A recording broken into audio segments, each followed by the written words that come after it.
La mañana en Guadalajara amaneció con el cálido sol típico de octubre, tiñendo de dorado las fachadas coloniales del centro histórico. Ricardo Mendoza se ajustó el nudo de su corbata italiana mientras caminaba hacia su Mercedes-Benz negro, estacionado frente al Hotel Presidente. A sus 52 años, era dueño de una de las constructoras más grandes de México, un hombre acostumbrado a cerrar tratos multimillonarios antes del desayuno y a tener el mundo rendido a sus pies. Si te gusta esta historia, no olvides seguir nuestro canal. Suscríbete y activa la campanita para no perderte ninguna historia inspiradora como esta. Ricardo acababa de salir de una reunión con inversionistas europeos. El trato estaba cerrado. $50 millones para construir un complejo residencial de lujo en la Riviera Nayarit. Sonrió satisfecho, imaginando los ceros en su cuenta bancaria. Nada podría arruinar ese día perfecto. Cuando estaba a solo unos metros del auto, la voz desesperada de un niño rompió el aire de la mañana. «Señor, señor, mire debajo del auto, por favor». Ricardo se giró enojado. Una niña de unos 8 años corría hacia él. Llevaba la ropa rota y sucia, los pies descalzos cubiertos de polvo, y su rostro delgado mostraba señales de no haber comido bien en días. Su cabello negro y despeinado le caía sobre los hombros como una cortina descuidada. «Vete, niña», respondió Ricardo bruscamente, agitando la mano como si espantara una mosca. «No tengo dinero para darte». «No quiero dinero», insistió la niña con sus ojos marrones brillando de urgencia. «Por favor, señor, mire debajo de su coche. Es importante». Ricardo resopló con impaciencia. Esto era ridículo. Probablemente solo otra treta callejera para estafar a turistas desprevenidos. Lo había visto todo en sus viajes de negocios. Niños fingiendo estar enfermos, grupos orquestados de mendigos, charadas elaboradas. No se dejaría engañar por una niña sucia y descalza. «Te dije que te fueras», alzó la voz, provocando que algunos transeúntes miraran en su dirección. «Si no te vas, llamaré a seguridad». Las lágrimas comenzaron a rodar por el rostro de la chica, dejando rastros limpios en su piel polvorienta. «Por favor», sollozó, «solo mira debajo del coche. No miento, por favor». Algo en su voz, una desesperación genuina e infalible, hizo dudar a Ricardo. Miró a su alrededor. Algunas personas se habían detenido a observar la escena. Lo último que necesitaba era atención mediática negativa. Empresario millonario acosa a niña de la calle. Ya podía ver los titulares. «Bien», refunfuñó, más para librarse de ella que por cualquier otra razón. «Miraré, pero luego te irás y me dejarás en paz». Ricardo caminó hacia el Mercedes y se agachó con dificultad, manchando su pantalón de traje de $3,000 en el asfalto. Miró debajo del coche, esperando no encontrar nada. Tal vez un gato, con suerte. Lo que vio le paró el corazón. Acurrucado entre las ruedas traseras había un niño. No tendría más de 4 años. Estaba inconsciente, con el rostro pálido y sudoroso, los labios agrietados y azulados. Una de sus piernas estaba doblada en un ángulo anormal, claramente rota. Sangre seca marcaba una herida en su frente. «Dios mío», susurró, sintiendo una oleada de náuseas. Se levantó rápidamente y miró a la niña, que ahora estaba a su lado, con las manos juntas en señal de súplica. «Es mi hermanito, Miguel. Anoche dormíamos cerca de aquí. Un coche casi nos atropella. Miguel corrió y se escondió debajo del coche. Se cayó y se golpeó la cabeza. Intenté sacarlo, pero no despertaba. No sabía qué hacer. Te vi salir del hotel y pensé que podrías ayudarme». Ricardo sintió un nudo en el estómago. ¿Cuánto tiempo llevaba allí ese niño? La noche en Guadalajara podía ser fría en octubre. El niño podría tener hipotermia, además de la herida en la cabeza y la pierna rota. «¿Por qué no llamó a una ambulancia?», preguntó, ya cogiendo su celular. La niña bajó la mirada. «No tenemos documentos, señor. Mi madre murió hace 6 meses. Era de un pueblito de Oaxaca. Vinimos a Guadalajara porque dijo que había trabajo aquí, pero se enfermó». Se le quebró la voz. «Cuando murió, el dueño de la pensión donde nos alojábamos nos echó a la calle. Tenía miedo de que si pedía ayuda nos separaran. Miguel es todo lo que tengo. Ricardo marcó el número de emergencias con la mente acelerada. Mientras hablaba con la operadora solicitando una ambulancia urgente, observó a la niña. No tenía más de 8 años, pero sus ojos reflejaban la carga de alguien que había vivido mucho más. ¿Cuántas noches había pasado en la calle protegiendo a su hermano menor? ¿Cuánto miedo y frío había enfrentado? La ambulancia llegó en 12 minutos. Los paramédicos fueron eficientes, sacando con cuidado a Miguel de debajo del coche y colocándolo en una camilla. El niño se encontraba grave, deshidratación severa, hipotermia leve, conmoción cerebral y una fractura expuesta de tibia. «Lo llevamos al hospital civil», dijo uno de los paramédicos. «Señor, ¿le suena?». Ricardo miró a la niña, que apretaba la mano de su hermano inconsciente con tanta fuerza que sus dedos se pusieron blancos. «Sí», se oyó decir. «Sí, voy contigo». En el hospital, Ricardo usó su influencia y dinero para asegurarse de que Miguel fuera atendido por los mejores médicos. Pagó pruebas privadas, una habitación privada, todo lo necesario. Mientras los médicos trabajaban, se sentó en la sala de espera junto a la niña. «¿Cómo te llamas?», preguntó en voz baja. «Lucía», respondió ella, secándose las lágrimas con el dorso de la mano. «Lucía Ramírez». «Lucía, ¿cuándo fue la última vez que comiste?». Reflexionó un momento. «Ayer por la mañana. Un hombre de la panadería nos dio pan duro». Ricardo sintió una punzada en el pecho. Llamó a una enfermera y le pidió que trajera comida y agua para Lucía. Cuando llegaron el sándwich y el jugo, vio a la niña devorarlo todo a una velocidad desgarradora. 3 horas después, un médico salió del quirófano. «El niño estará bien», anunció. «La fractura se ha reducido y reparado. Tratamos la conmoción cerebral. Estaba muy deshidratado y desnutrido, pero con los cuidados adecuados se recuperará por completo. Fue una suerte que lo encontraran a tiempo. Unas horas más y, bueno, habría sido muy diferente». Lucía rompió a llorar, esta vez de alivio. Ricardo le puso una mano vacilante en el hombro, un gesto incómodo de consuelo. No tenía hijos, nunca los había deseado. Su vida giraba en torno a los negocios, las ganancias y los logros materiales. ¿Cuándo se había distanciado tanto de la humanidad básica? Esa noche, Ricardo llevó a Lucía a comer a un restaurante decente. Todo le fascinó: las servilletas de tela, los cubiertos de plata, la comida caliente y abundante. Mientras ella comía, él hizo algunas llamadas. Descubrió que devolver a Miguel y Lucía a la legalidad sería complicado, pero no imposible. Necesitarían documentos, un tutor legal, un lugar seguro donde vivir. Y descubrió algo aún más inquietante. Según las autoridades, había más de 30,000 niños de la calle en México. Lucía y Miguel eran solo 2 números en una estadística aterradora. En los días siguientes, mientras Miguel se recuperaba en el hospital, Ricardo se encontró haciendo algo que nunca imaginó: formar parte de la vida de los niños. Los visitaba todos los días, llevándoles juguetes, libros, ropa nueva.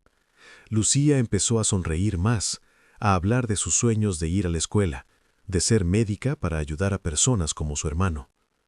«¿Por qué hace todo esto, señor Ricardo?», preguntó Lucía un día, mientras veían a Miguel jugar con un poche de juguete en su cama de hospital. Ricardo guardó silencio un largo rato. ¿Por qué hacía esto? Había construido un imperio basado en números, en ganancias, en eficiencia. No había espacio en su vida para el sentimentalismo ni la caridad impulsiva. Pero entonces recordó el momento en que miró debajo del coche. Esa imagen de Miguel, pequeño y roto, había quebrado algo dentro de él. Quizás un muro que había construido a lo largo de los años, ladrillo a ladrillo, aislando su corazón del mundo. «Porque me hiciste ver algo que había olvidado», respondió finalmente, «que el éxito no significa nada si no podemos ayudar a quienes nos rodean, que todos mis logros son inútiles si paso de largo junto a un niño necesitado y no hago nada. Lucía puso su pequeña mano en la de él. «Es usted un buen hombre, señor Ricardo». Sonrió con tristeza. ¿Lo era? ¿O solo intentaba compensar décadas de indiferencia? 2 semanas después, Ricardo estaba en su despacho cuando su abogado entró con un montón de documentos. «Está todo aquí», dijo el abogado. «Las actas de nacimiento reconstruidas, la tutela temporal aprobada por el juez, la matrícula en el colegio privado». «¿Está seguro de esto, Ricardo? Asumir la responsabilidad de 2 niños es un gran compromiso». Ricardo tomó los papeles y los hojeó. Actas de nacimiento de Miguel y Lucía Ramírez. Documentos que los hacían reales de nuevo ante la ley. Documentos que los sacaban de las sombras y los ponían bajo su protección. «Estoy seguro», dijo. Pero había más. Durante esas 2 semanas, Ricardo había hecho algo que nunca imaginó que haría. Había visitado los barrios pobres de Guadalajara, las zonas donde niños como Lucía y Miguel vivían al margen de la sociedad. Había visto la pobreza de cerca, no a través de las ventanas blindadas de su Mercedes, sino caminando por las calles, hablando con familias, escuchando historias, y había tomado una decisión. «Necesito que prepares más documentos», le dijo Ricardo al abogado. «Quiero crear una fundación, la Fundación Miguel y Lucía. Donaré el 20% de las acciones de la constructora para financiarla. El objetivo será ayudar a los niños de la calle, brindarles alojamiento, educación y atención médica». El abogado casi dejó caer la carpeta. «Ricardo, esos son millones de dólares. Estás hablando de...» «Sé exactamente de lo que hablo y sé exactamente cuánto vale. He pasado toda mi vida acumulando riqueza. Tal vez sea hora de devolver algo». 1 mes después, Miguel recibió el alta hospitalaria. Ricardo había comprado una casa grande en un barrio tranquilo de Guadalajara, con un jardín donde los niños podían jugar y habitaciones amplias y luminosas.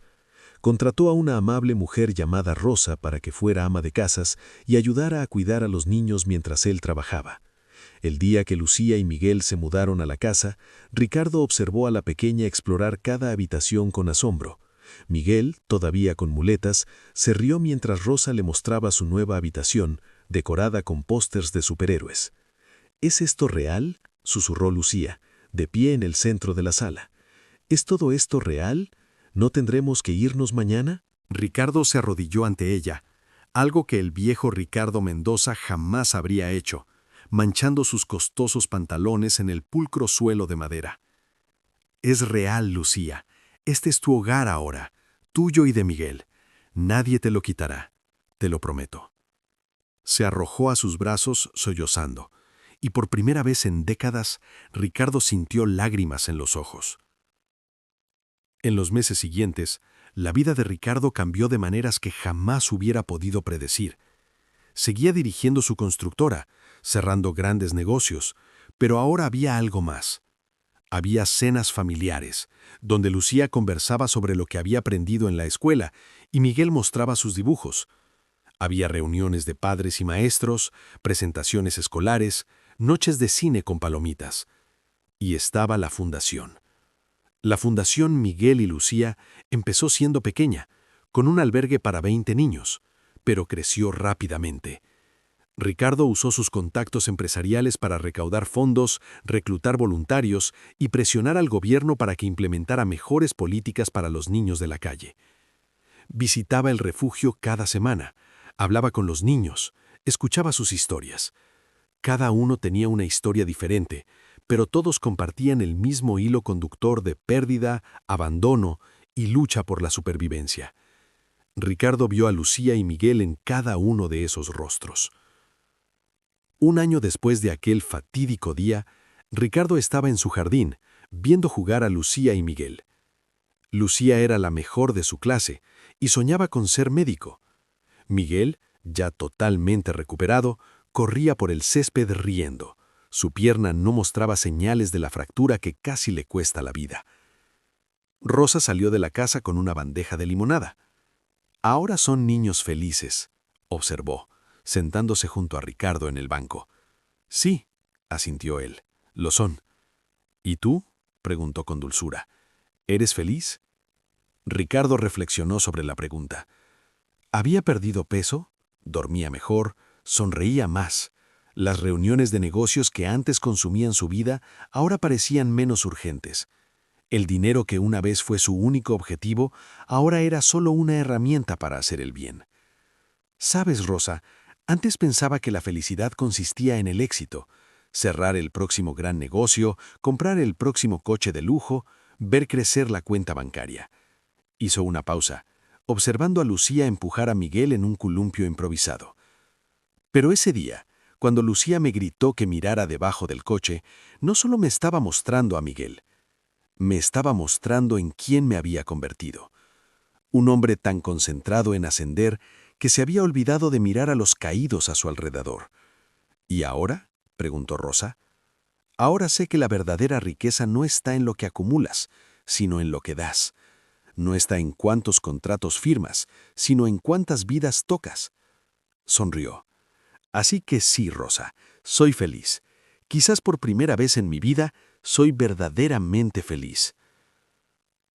Esa noche, después de que los niños se acostaran, Ricardo se sentó en su oficina y miró por la ventana la ciudad iluminada. Guadalajara se extendía ante él, con sus luces brillantes y sus secretos ocultos. En algún lugar, había más niños como Lucía y Miguel, luchando por sobrevivir, invisibles a los ojos de quienes pasaban apresurados. Pero ahora los veía, y seguiría viéndolos, porque Lucía había hecho más que salvarlo de un error ese día, había salvado su alma. Ricardo tomó un bolígrafo y comenzó a escribir. Eran planes para expandir la fundación, ideas para nuevos programas, estrategias para llegar a más niños. Había tanto trabajo por hacer, tantas vidas que cambiar. Y por primera vez en su vida, no trabajaba por dinero ni reconocimiento. Trabajaba por algo mucho más grande. Trabajaba por la redención, por la esperanza, por la oportunidad de marcar la diferencia en el mundo. Todo porque una niña valiente había gritado, «¡Miren debajo del auto!» y finalmente había mirado. Pasaron 5 años. La Fundación Miguel y Lucía operaba ya en 6 estados mexicanos, había ayudado a más de 1000 niños a salir de la calle y se había convertido en un modelo nacional de cómo combatir la pobreza infantil. Ricardo había reducido su participación en la constructora, dedicando la mayor parte de su tiempo a la fundación. A los 13 años, Lucía era una estudiante ejemplar con la firme intención de estudiar medicina. A los 9, Miguel era un niño alegre y saludable que amaba el fútbol y el dibujo. Llamaban a Ricardo Tío Ricardo, nunca papá, en honor a la memoria de sus padres biológicos. Pero el amor entre ellos era tan real como cualquier lazo de sangre. Una mañana de octubre, 5 años después de aquel día que lo cambió todo, Ricardo recibió una llamada. Era el turno del alcalde de Guadalajara. «Señor Mendoza, queremos honrarlo. Su labor con los niños de la calle ha sido ejemplar. Nos gustaría otorgarle la medalla de honor de la ciudad». Ricardo dudó. No hacía ese trabajo por reconocimiento. Pero entonces pensó en Lucía y Miguel, en todos los niños a los que la fundación había ayudado. Quizá aceptar el premio podría dar más visibilidad a la causa, atraer más donaciones, ayudar a aún más niños. «Acepto», dijo, «pero con una condición. Quiero que Lucía me acompañe en la ceremonia. Ella es la verdadera heroína de esta historia». La ceremonia tuvo lugar una tarde soleada en el Teatro Degollado, uno de los edificios más hermosos de Guadalajara. Ricardo estaba nervioso, ajustándose la corbata repetidamente. A su lado, Lucía lucía hermosa con un vestido azul, su cabello, ahora bien arreglado, recogido en un elegante recogido. Cuando llegó su turno de hablar, Ricardo subió al podio. El teatro estaba lleno de empresarios, políticos y periodistas, y sobre todo, niños del albergue de la fundación. «Hace 5 años», comenzó, su voz resonando en el teatro silencioso. «Era un hombre rico, pero estaba en bancarrota. Medía mi éxito en dólares y contratos, en premios y reconocimientos. Creía haber llegado a la cima». Hizo una pausa, buscando a Lucía entre el público. Ella le sonrió, alentándolo. Entonces, una chica valiente me gritó que mirara debajo de mi coche. Y cuando miré, vi más que a un chico herido. Vi un espejo que reflejaba en quién me había convertido, un hombre tan centrado en su propio mundo que ignoraba el sufrimiento que lo rodeaba. Continuó contando la historia de aquel día, del miedo y la desesperación de Lucía, de su determinación por salvar a su hermano, de su valentía al pedir ayuda a un desconocido hostil. Lucía y Miguel no entraron en mi vida ese día, dijo, con la voz cargada de emoción. Me dieron una vida con propósito, con significado y con amor. Esta medalla no es mía, es de ellos. Pertenece a todos los niños que luchan en las calles, invisibles y olvidados. Es un recordatorio de que la verdadera medida de una sociedad no es cuánto produce, sino cómo cuida a los más vulnerables. Al terminar, el teatro estalló en aplausos. Lucía subió al escenario con lágrimas en los ojos. Ricardo la abrazó con fuerza, este hombre que había aprendido que la mayor riqueza del mundo no podía depositarse en un banco. Esa noche, de vuelta en casa, después de que los niños se durmieran, Ricardo salió al jardín. El cielo nocturno de Guadalajara brillaba de estrellas. Pensó en todos los niños que aún estaban allí, durmiendo en las frías calles, luchando por sobrevivir. El trabajo nunca terminaría. Siempre habría más niños necesitando ayuda, más vidas que cambiar. Pero no se desanimó.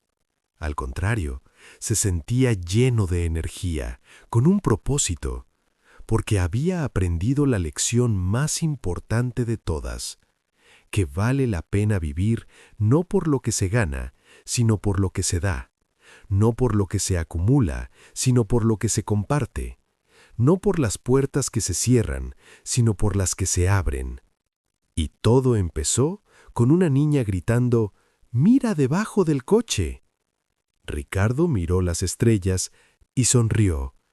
Sí, las había mirado, y su vida nunca volvería a ser la misma. ¿Te conmovió esta historia? No olvides seguir nuestro canal y activar las notificaciones para recibir más historias inspiradoras como esta. Y en los comentarios, cuéntanos, ¿desde qué ciudad nos ves? Nos encantaría saber de dónde son nuestros suscriptores. Tu presencia y apoyo lo son todo para nosotros. Hasta la próxima.